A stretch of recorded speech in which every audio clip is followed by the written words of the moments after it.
Hey guys, welcome back. In this set of videos, we are going to be talking about analysis of variance, or ANOVA. So to get started, I actually want to start with an example that's going to really set the scene of what analysis of variance does. So of the 23 first-year male students at State University admitted from Jim Thorpe High School, 8 were offered baseball scholarships and 7 were offered football scholarships. The University Admissions Committee looked at the students' composite ACT scores, wondering if the university was lowering their standards for athletes. Assuming that this group is representative of all students admitted, what do you think? So we've got a table here with composite ACT score, and I have 3 different categories. So as I'm looking at this, the first thing that jumps to mind that we've already seen is a 2-sample t-test. In the 2-sample t-test, we looked at the null hypothesis that 2 means were equal, and the alternative is that either they're not equal or one is greater than the other. So this is kind of what I'm drawn to. I'm looking at I've got individual scores here. I'm going to be able to find a mean and comparing means. So if this was really where I was starting and I want to know if there's different standards, I would probably combine baseball and football together. But because I have them separate, I really want to see, is there a difference in these 3 groups? So really, what I would rather be looking at is the null hypothesis. Are these 3 means equal? Or is at least one of these means different from the others?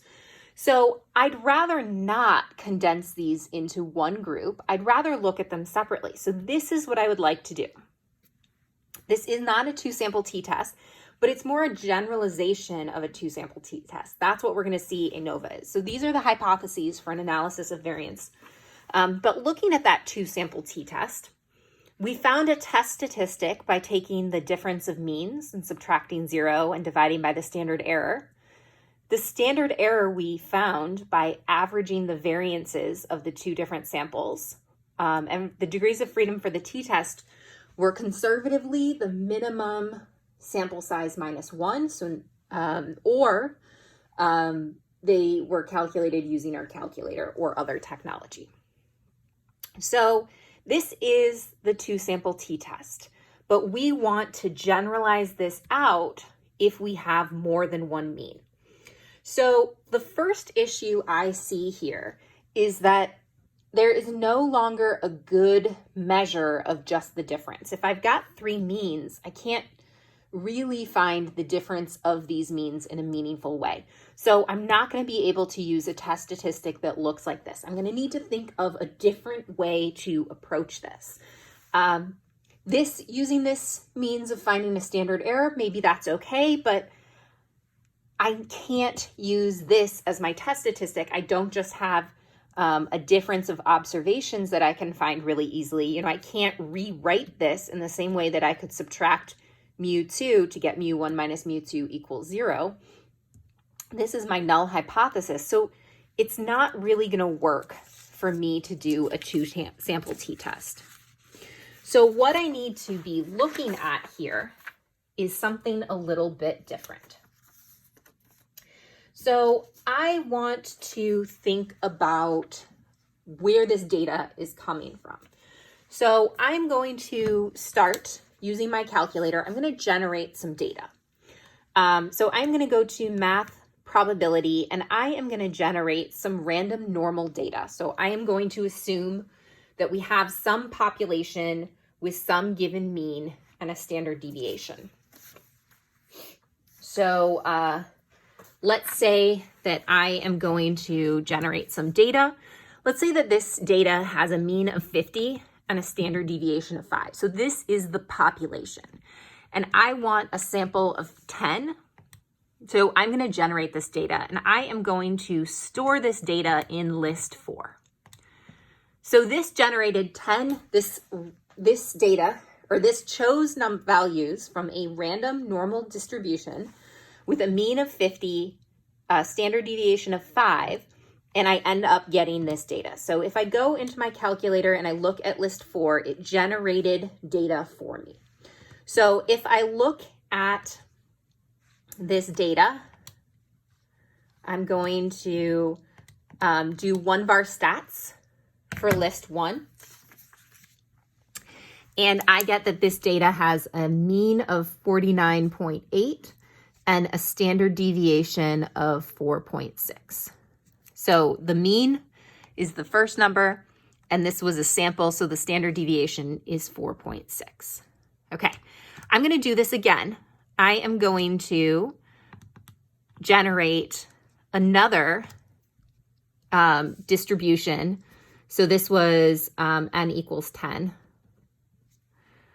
And I'm going to generate another set of 10 values. And this time I'm going to store them in list 5. So let's do a 1var stat on that. And again, we had a sample size of 10. This gave me a mean of 47.5 and a standard deviation of 3.0. Let's do this one more time.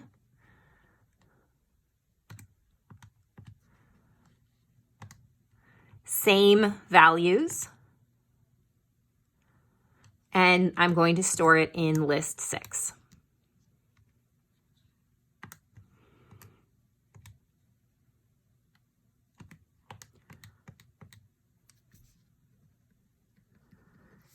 So this has 51.5 and a standard deviation of 3.3. So what we're looking at here is I have 3 different means. So this was 3 different sets of data that I know are from the same population. I chose them from the same population. I have 3 different means for these and 3 different standard deviations. So what we're kind of looking at here is the probability of all 3 of these coming from the same distribution. So we're going to want to look at 2 different things to figure out if this seems reasonable. So we're going to use the central limit theorem, which says that the distribution of x bars is approximately normal with a mean of the population mean and a standard deviation that is the standard deviation divided by the square root of n. So we're going to be looking at estimating what this standard deviation is, and then kind of looking at the distribution of these and the variability of these.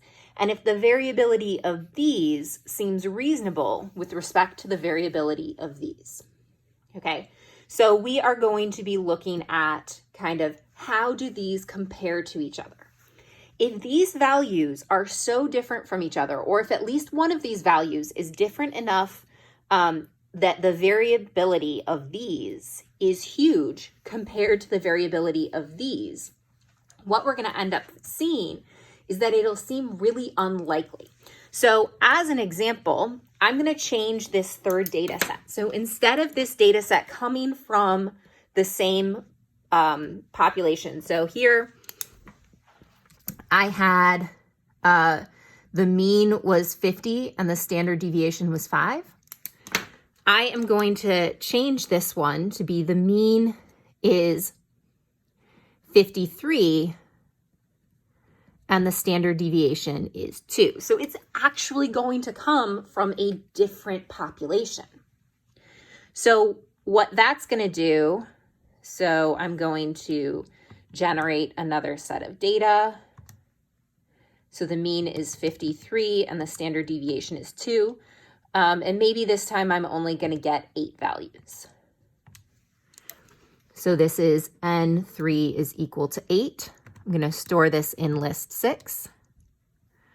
And then I am going to do a 1var stat on list 6.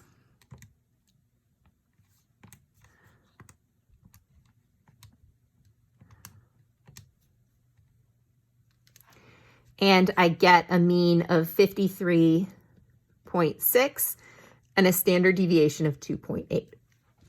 So what I end up seeing is that this 53.6 is now much different than these.